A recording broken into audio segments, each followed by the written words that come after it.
In the not-so-distant future, humanity has unlocked the secrets of genetic sequencing and DNA manipulation. Parents can now sculpt their unborn children, eliminating diseases and undesirable traits like body odor or balding. These designer babies enjoy long, healthy lives and are seen as society's elite, referred to as the valid. Yet there are still those who come into the world the natural way, conceived without genetic tampering. These individuals, derogatorily labeled as faith births or God children, are marginalized and deemed invalid. Jerome Morrow is one of the elite, a mission navigator at Gattaca, the prestigious aerospace corporation. His morning routine is meticulous, almost obsessive. He shaves every inch of his body, showers, then steps into an incinerator to remove every trace of dead skin. He straps a bag of synthetic urine to his thigh and fills a fake fingertip with preserved blood. His morning ends with a thorough cleaning of his workstation, vacuuming away stray hairs and skin cells. But Jerome has a secret. As he arrives at work, Director Joseph approaches him with a daunting task. Jerome has been selected as a navigator for an upcoming mission to Titan, one of Saturn's moons. With this announcement comes a caveat. Jerome must undergo a substance test. Calmly, he scatters dead skin cells from a hidden container onto his keyboard and carefully places a stray hair on his comb. At the clinic, Dr. Lamar tests his urine, and the results confirm that Jerome is a valid. Yet Lamar, while processing the data, drops a cryptic remark about his son, hinting at a hidden empathy. Back at Gattaca, Jerome meets his colleague Irene Cassini, who congratulates him on the Titan mission. They watch the daily rocket launches together, and Irene notes that Jerome is the only one who watches them every day with such awe. It's here that we learn the truth. Jerome is not who he claims to be. Through a flashback, the story unfolds. Vincent Freeman, the real man behind Jerome Morrow, was born naturally to Antonio and Marie Freeman. At birth, a blood test predicted a grim future for him: myopia, heart disease, a life expectancy of barely 30 years. His parents, devastated by the prognosis, named him Vincent, but vowed to avoid such risks with their next child. When they decided to have another baby, they opted for genetic engineering. The doctor not only removed the genes for inheritable diseases, but also erased prejudicial conditions like baldness and myopia, ensuring the new child would have every advantage. Thus, Anton, Vincent's genetically superior brother, was born. From a young age, Anton outshone Vincent in every way. He was stronger, faster, and the clear favorite of their parents. Vincent's dreams of becoming an astronaut were dismissed as absurd given his genetic profile. His father even told him that the only way he would ever be on a spaceship was as a cleaner. Despite the discouragement, Vincent's fascination with space grew. However, as he grew older, he faced the harsh reality that his genetics defined his future. He was turned down at every job screening, each rejection a reminder that he was invalid. But one day, during a childhood swimming competition, Vincent's life changed. Anton had always won their races, but this time, driven by an unshakable resolve, Vincent swam farther than ever before. When Anton began to struggle and sank beneath the water, it was Vincent who saved him, pulling him back to shore. For the first time, Vincent realized that he was not as weak as everyone believed, and Anton was not invincible. Determined to break free from the limitations imposed by his DNA, Vincent left his family and took a job as a janitor at Gattaca. Day after day, he watched the elite workers pass by, imagining himself among them. He trained in secret, honing his skills, but he knew that his genetic code would always bar him from his dream of space travel. Desperate, he turned to the black market, seeking someone who could help him forge a new identity, an identity that would allow him to defy the destiny written in his genes. Vincent Freeman's chance to rewrite his destiny arrives when he crosses paths with Jerome Morrow, a genetically superior man whose life took a tragic turn. Jerome was born perfect, blessed with a towering IQ, exceptional physical prowess, and a long, healthy lifespan. But after a freak accident left him paralyzed, society discarded him. No longer the epitome of genetic excellence, Jerome was now a man whose worth was measured solely by his DNA, a commodity he could sell to maintain his lifestyle. In a world where only the genetically elite thrive, Jerome strikes a deal with Vincent.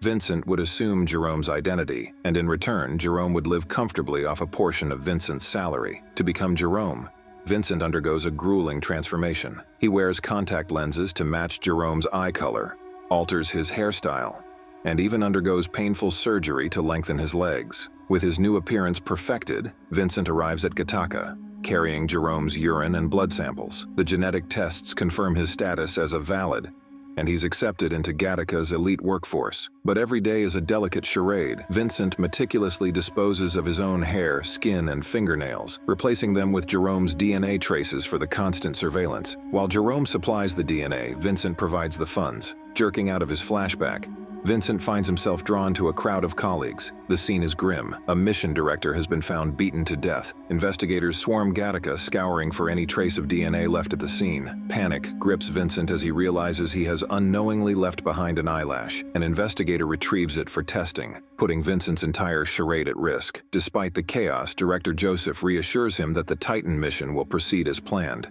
Back at home, Jerome is concerned. He warns Vincent about the risk of his DNA being discovered during the investigation. But Vincent, emboldened by his imminent launch to Titan, brushes off the worry. By the time they find out, he reasons, "I'll already be on my way." They decide to celebrate their narrow escape, trying to push the fear to the back of their minds. Meanwhile, Irene Cassini, one of Vincent's colleagues, grows suspicious. While he's distracted, she rummages through his desk in search of incriminating evidence. Finding a hair strand, she rushes to a DNA processing station. Her relief is palpable when the results confirm that Jerome is indeed a valid. That night, Vincent and Jerome return from their celebration. As Vincent helps Jerome into bed, Jerome makes a confession. His accident was no accident at all. He had thrown himself in front of a car in an attempt to end his life. He felt pride, he says, seeing Vincent succeed where he could not. Vincent brushes it off, telling Jerome he's drunk and should sleep it off. At the police lab, the DNA results come back. Vincent's invalid profile is flagged. The investigators identify him as a former janitor at Gattaca, a man who, by all accounts, should have been dead by now. Convinced that the murderer could be hiding within Gattaca's walls, the lead investigator proposes a thorough search of the facility's entry logs. The next day, Irene confronts Vincent, confessing that she had his DNA tested. She reveals that despite her engineered genes, she still has a high risk of heart failure, barring her from space missions. She offers Vincent a hair strand in return, but he dismisses it, saying he doesn't need to test her to trust her. Later, Vincent confides in Jerome about the police finding his eyelash. Panic sets in, and Vincent contemplates running. But Jerome, with a mixture of anger and resolve, tells him he's being paranoid. The authorities would never believe that one of their elite could have been an invalid all along. That evening, Vincent and Irene go out on a date, only to run into a police checkpoint. The officers are checking for contact lenses. Discreetly, Vincent removes his lenses, rendering himself nearly blind. They pass through without incident, but Vincent is left vulnerable, his vision reduced to a blur of lights and shadows. Irene takes him to a solar farm, where they watch the sunrise together. For a moment, they're just two people,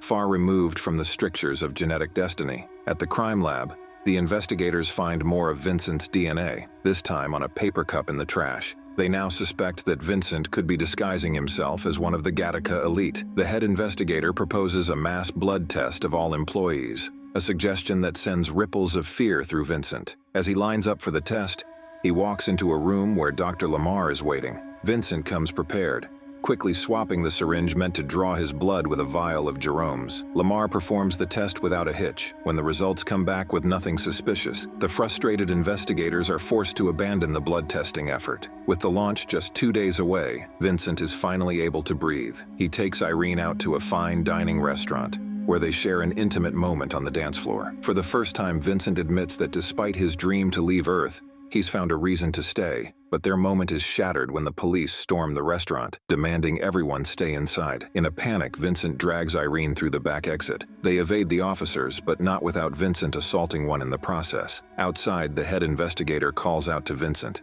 his voice tinged more with concern than authority. Irene, confused and scared, demands to know who Vincent really is. He hesitates, torn between his identity and the life he has meticulously built. Irene quiets him, urging silence in the tense, moonlit alleyway. The truth hangs heavily between them, a revelation that could change everything. Irene chooses ignorance, leaning in to kiss Vincent instead of pressing for the truth. They spend the night together, but Vincent wakes up in a panic, terrified of leaving any trace of his true identity. He rushes to the shore and scrubs himself raw against a rock, then returns to Irene's house, his scars evident. When Irene notices, he deflects, blaming an accident. She senses there's more, but doesn't push. At the police headquarters, the head investigator cross-references a photo of Jerome Morrow with a recent image of Vincent. The next day, he appears at Gattaca, combing through Vincent's desk for DNA. Director Joseph defends him, insisting that Jerome is one of their best. Irene warns Vincent, but soon the investigator corners her, leading her to Jerome's home. Vincent calls Jerome, who drags himself up the stairs to prepare. Irene meets the real Jerome, masking her confusion. The investigator takes a blood sample but then rushes off after receiving a call. The suspect has been caught. The investigator brings Irene to see Jerome, leaving her stunned. Vincent tries to explain, but she walks away, hurt by the deception. Meanwhile, Director Joseph is apprehended for the murder. The victim had been a roadblock to the Titan mission, and Joseph had taken drastic measures to ensure it went forward. The case closes, but the investigator remains unsatisfied. That evening, the investigator confronts Vincent at his desk. He reveals himself as Anton, Vincent's brother, who had been searching for him. Vincent grows defensive, accusing Anton of refusing to accept that an invalid could achieve such a position. Anton warns of the risks Vincent faces and urges him to come clean. An argument ensues, culminating in Anton challenging Vincent to a final swim. They head to the stormy shore and dive into the ocean. As they push farther from land, Anton begins to struggle, asking Vincent to stop, but Vincent, determined, reveals his secret. "I never saved anything for the swim back." As Anton starts to sink, Vincent pulls him to shore just as he had years ago. Later, Vincent finds Irene and tells her the truth. She admits she suspected his poor eyesight during their escape through traffic, but respects his resolve. Vincent offers her a strand of his hair if she still wants proof. Irene lets it drift away, choosing to accept him as he is. Back home, Jerome prepares Vincent for the mission. He has left behind enough genetic material for Vincent's return. Jerome hints at his own departure, thanking Vincent for giving him a purpose. Vincent, realizing the gravity of Jerome's words, accepts an envelope from him without question. At Gattaca, Dr. Lamar stops Vincent for a pre-launch urine test. Vincent panics, having not brought a pack of Jerome's urine. Left with no choice, he submits his own. Lamar checks the result. Invalid. But instead of raising the alarm, Lamar shares that his son idolizes Vincent and was rejected by Gattaca for his genetics. Lamar reveals he knew Vincent's secret all along, admiring him as proof that invalids can defy their limits. He changes the result to valid, allowing Vincent to board the spacecraft. As the engines roar, Jerome sits in the incinerator at home, waiting for the flames. He closes his eyes, a look of peace on his face. The rocket launches, and as it ascends, Vincent opens Jerome's envelope. Inside is a lock of hair, a final token from the man who made this journey possible. Vincent's ascent to the stars marks the culmination of their shared dream. One man's sacrifice becomes another's achievement, challenging the world's belief that destiny is dictated by DNA.